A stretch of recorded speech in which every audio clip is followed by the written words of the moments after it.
everybody, it's Tom Christie back in the painting studio, and this will be the final session in the creation of a common loon, palm frond decoy. I put a whole series together on how to carve this particular decoy, and now this is session 5, the final session of painting the bird. And in this session we'll focus on the head. I've already completed the head, but we'll step back and take you step by step through the painting of this beautiful head, and then get the decoy sealed up, get the bill coated so there's a little bit of a sheen on the bill. I haven't done that part yet. Anyway, welcome back. If you're enjoying my channel and getting value out of it, please hit the subscribe button. That helps me out. It's free, but it helps me continue to build this channel with free resources for wildfowl and decoy carvers. Something I love to do and wanted to share with others. Here we go. All right, I've got the bird's body masked off, and I'm going to start with Josania Phthalo Green that's been watered down to airbrush consistency, and I want to put just a little green on the cheeks, the side of the head here, a little bit on the neck down here, just to begin to develop a green tint on top of this carbon black.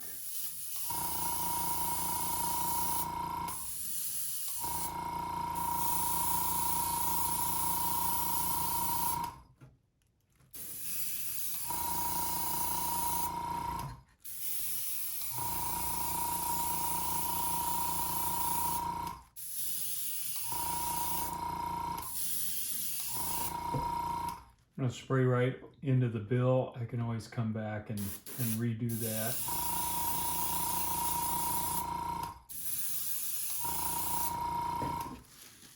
I'm going to leave the top of the head black.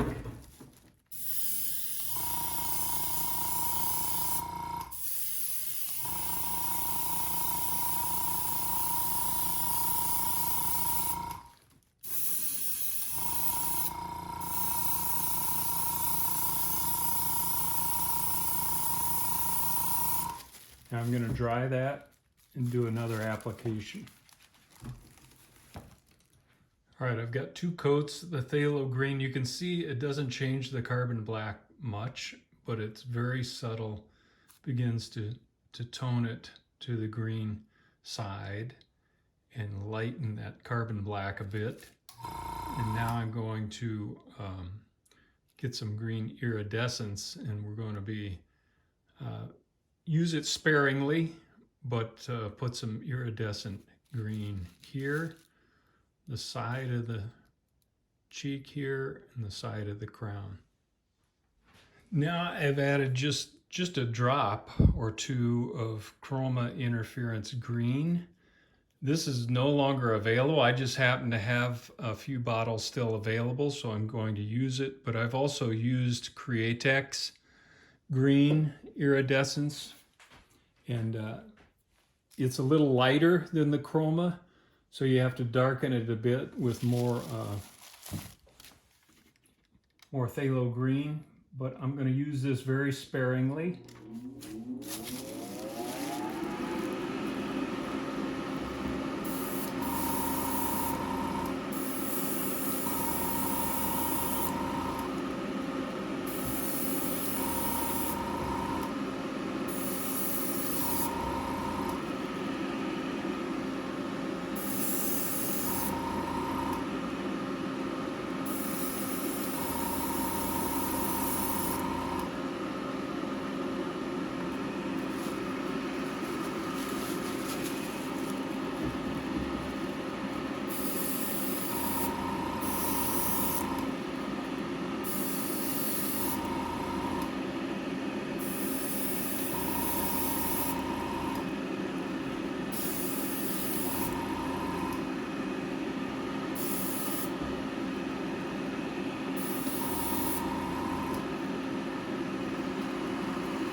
Just a quick look at that.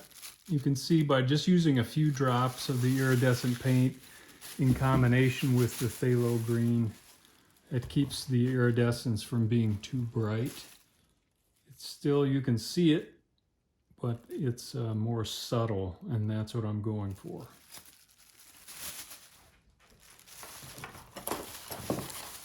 Now I've got a little chroma blue interference, and I'm going to spray the front here.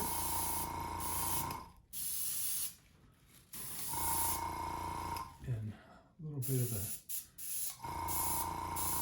forward part of the crown.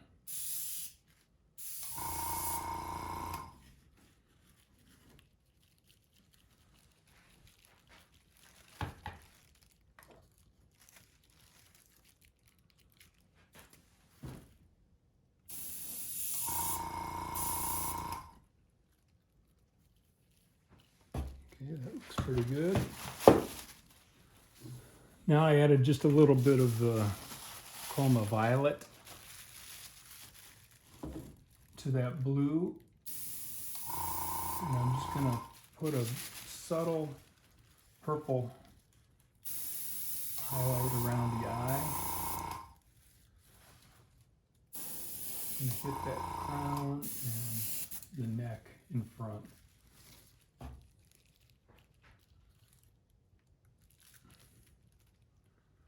Just from the reference I was looking at, right around the eye tends to be a little bit of that purple hue.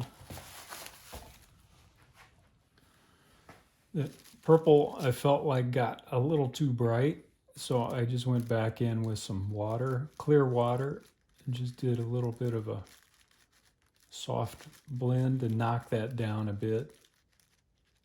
You have to be careful you don't scrub away all of your airbrush paint, but a very light touch and then let that dry.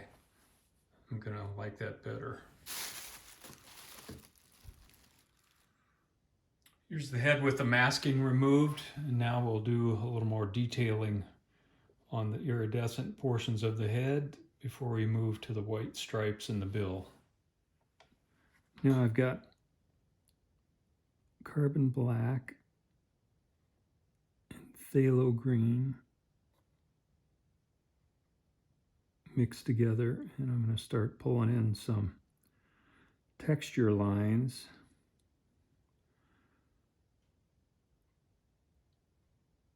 Right through the iridescence,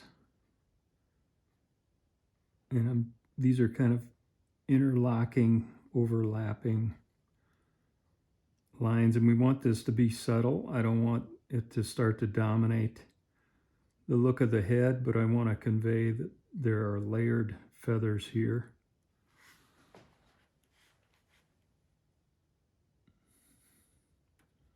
And we want this to be very thin and sharp.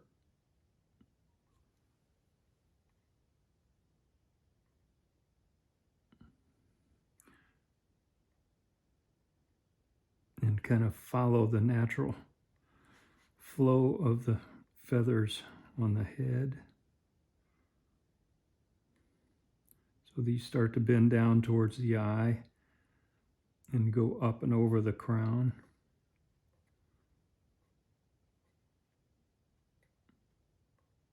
And I'm going to pull it right through that iridescence as well.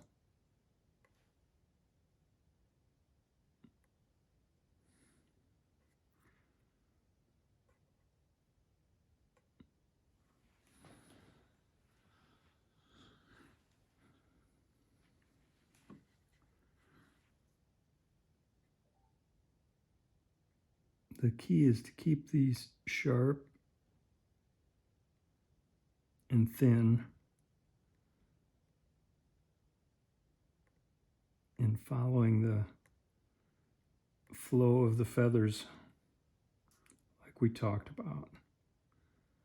Up in front of the eye, these start to go forward towards the bill. And these wrap up and over and into that carbon black and iridescent purple on the crown. So I'm going to keep working this. I'll come back with a few more shots as I go. Down here is we approach the breast, I want to put some marks in here. This iridescence, again, kind of following the feather flow.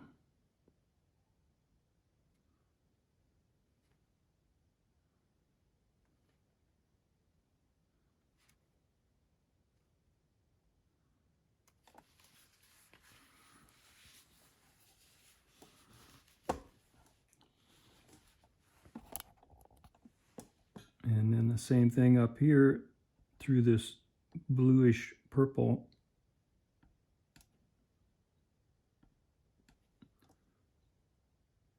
Pulling lines down to kind of match up to these.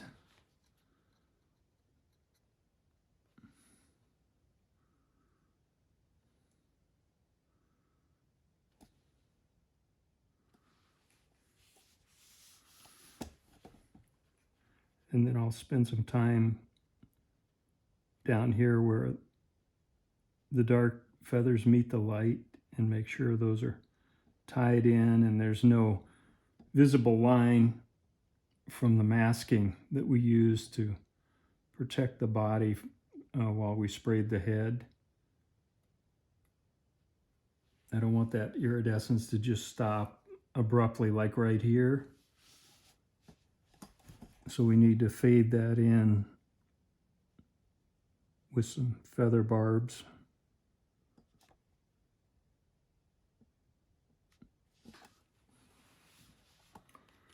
All right, I'll do the rest of the head in that fashion.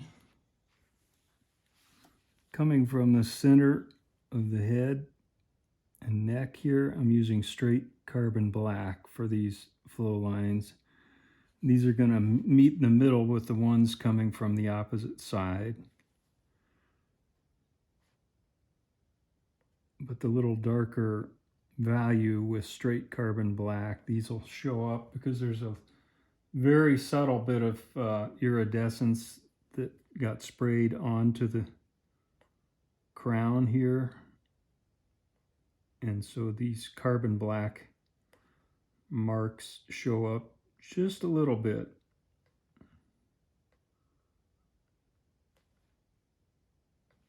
And again, I'm pulling the carbon black right through the purple that I put on the crown up front here.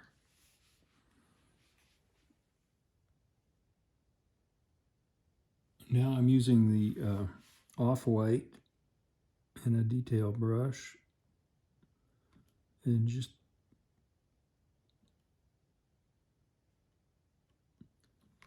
painting in these bars. And I'm just trying to hit the top here, top to bottom, leave a gap between because we want to put a little feather detail in there if we can. And this will take, like the other white over black areas, it'll take probably at least 2 coats, maybe 3,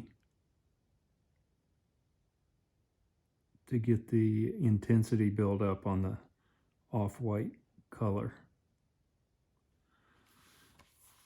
So I'm going to fill those out on both sides. I hit these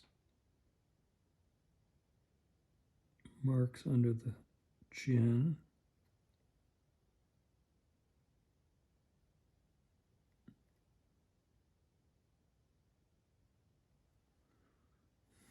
Pretty delicate work here.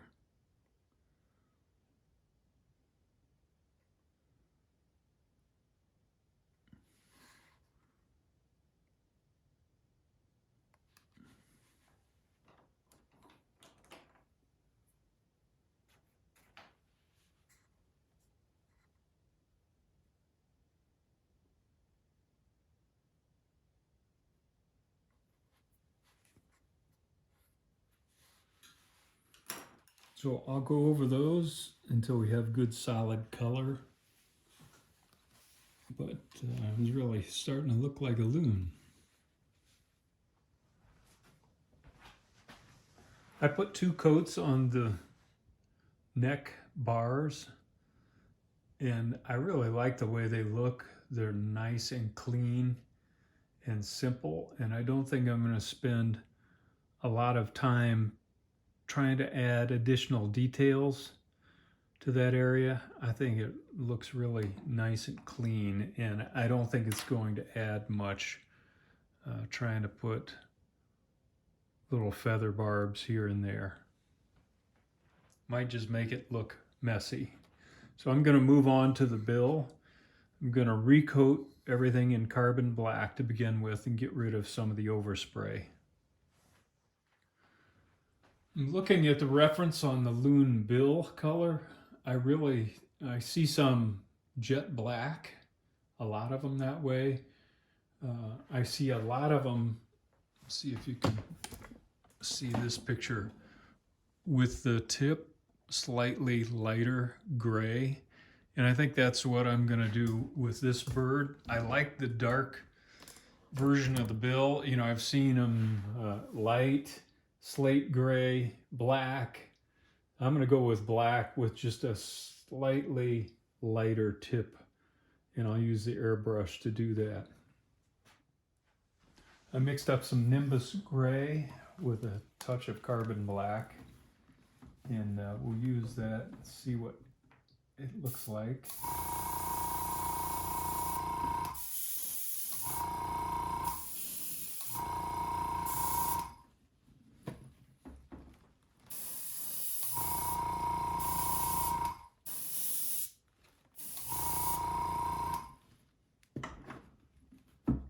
That looks pretty good. I'm going to hit that a couple of times.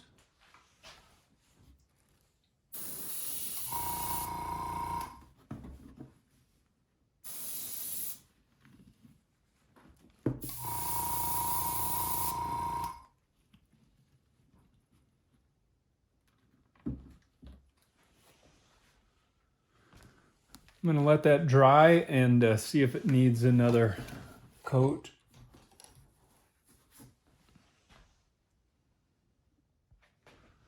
I added just a little bit of smoked pearl to that previous mix to lighten it up a touch, and that looks pretty good, I think. After the paint dries for a day, I seal it up with Testor's Dull Coat, a couple of coats of that. And that leaves a pretty dull, flat finish. On some decoys, like this one, I go ahead and add some Krylon matte finish that brings a little bit of a sheen out in the feathers, which I like. Got the bill masked off from the head and sprayed that with Deft Semi-Gloss. And if that's too shiny, I'll come back with a little Krylon matte finish just to knock the sheen down a bit. I did hit that with the Krylon matte finish, and I like the way that just knocks it down a touch. So there's still some sheen on the bill, but not shiny. All right, that's a wrap on the Common Loon Palm Frond project from beginning to end. So the series starts with the development of a concept. By the way, I wanted to mention, I had mentioned earlier in my video series, Lori J. McNeil is a great carver, and I used her book, Loon and Chicks. It's a workbench project by Wildfowl Carving. If you haven't seen it and you want to do a loon, it's got a ton of helpful resources in here. So just a little shout out to Lori of thanks. She did a fully decorative bird, and Lori also has a YouTube channel like I do, that you may want to check out with very helpful videos, how-to videos on carving and painting. And then I'm hoping to get a few reference shots of the finished decoy, and maybe even throw one in if I get a chance, if the weather cooperates. I'd like to get a picture of the bird on the water, in the water, and that would be ideal, but it's getting pretty cold in Nebraska, so we'll see how that works out. All right, it's 43 degrees and fair. It's a perfect day for a test float. We'll see how this guy does. All right, me and my buddy are going for a test float. I know, kind of weird. That's what decoy makers do. Later, guys.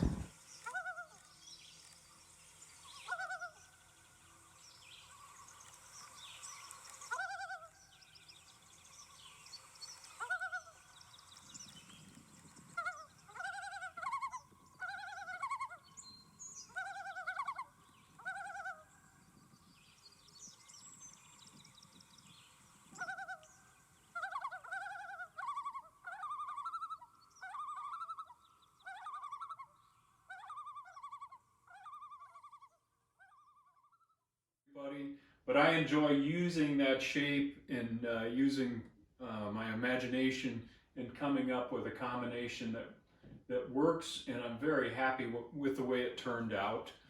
I will include some high resolution photos of the bird from different angles for your use. Should you decide to carve a loon, and it doesn't need to be a palm frond, I still think this video series will be helpful. And I've learned a ton about the bird.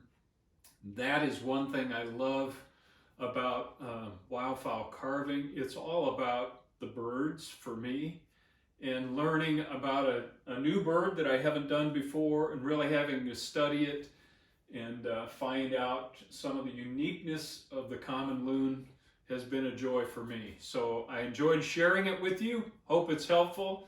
And until next time, Tom Christie signing out. Good carving to all of you.